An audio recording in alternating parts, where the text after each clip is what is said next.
Welcome to Charm School. I'm Anna Griffin, and this is our 3D Rose Cut and Emboss Folders Made Easy.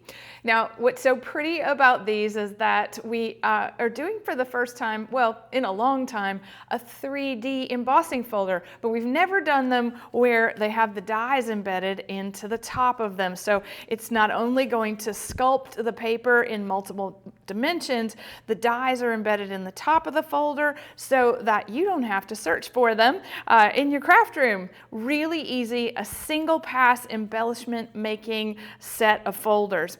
Now we're going to be creating a really pretty composition, a bouquet on the front of the card, and you'll notice that we've actually painted on top of the pretty embossing. And so to start off, I'm going to use my large plate system for the Empress machine. I'm going to cut all 4 flowers at once. Now this is easily done by adding your favorite cardstock.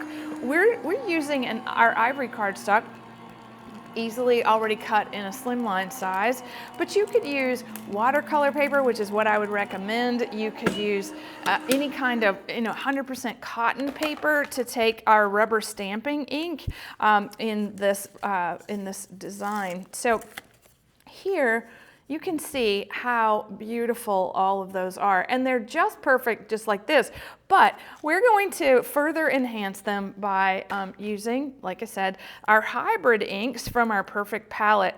Now what's nice about this is that those hybrid inks the palette has a really pretty pink, and I think we'll start with that. I'm using an ink dauber to create that center look. Okay, so I'm just using that and I'm rubbing it onto the embossed part of the flower. And I want to be strategic about this because I actually want it to look like the light is hitting the flower like it's found in nature. Now the reason I would do that is that we're just going to shade the darker parts, right? So the folds of the flower with the ink, right? So the center of the flower is going to be darker, the petal part, and then just where they meet, where they unfold. Oh, I love this. So this is really an artistic way to work on your embossing, and it's definitely up to you how much ink you want to use. And you could use watercolor, you could use a lot of different things. Now, if you wanted to create an even more dramatic effect, I always think less is more in the beginning. So you could just go back and add ink to the dauber to give yourself a little more dimension. And you see what I'm doing is I'm just letting the lighter petals happen on the outside. Now going back with the green, right, this one's a little juicier, so we're just going to do a light coating of green to have the leaves that support this beautiful bud. And again, you're just going to use the amount of ink or paint that really makes you happy, right? And so this is really fun and a really neat way for this to come to life. And really, it's also very therapeutic, right? As you are painting on your cards and on your embellishments. All right, we're starting with a really pretty background card, so it's pre-made, pre-printed, and then adding our fancy French die cut frame to the center.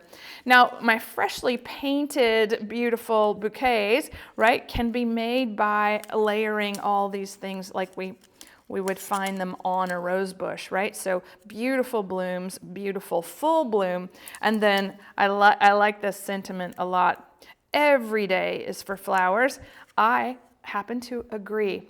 Now here we have other examples of the way that these can be cut and embossed, and this is done out of a patterned paper, and then we've just taken the dauber and gone around the edges with the ink to actually bring the flower to life. This is one of my favorite techniques. And then of course you can use them as is to decorate the inside of an Easter basket or down the front of the card as a border. There are so many ways that you can do beautiful in the making.